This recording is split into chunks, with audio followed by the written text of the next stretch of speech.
Hey guys, in this video I'm going to show you how to set up your Xfinity X1 TV box. If you find this video helpful, please consider to like this video and subscribe to my channel. In saying that, let's just jump straight into the video.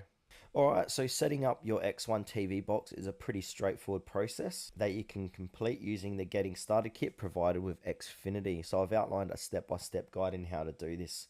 So the first thing that you should always do is check that you've got every item inside your box. So your kit should contain the following items: your Xfinity X1 TV box, power cord, HDMI cable, coaxial cable, Xfinity remote control with batteries, and also a getting started guide.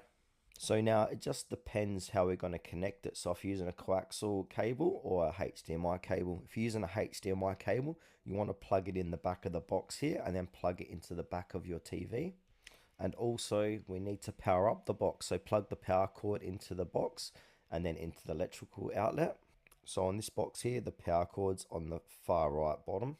Then from there, simply turn on your TV. So use your TV remote to turn it on. Then select HDMI input if that's what you used. That corresponds to the port you used in step 2.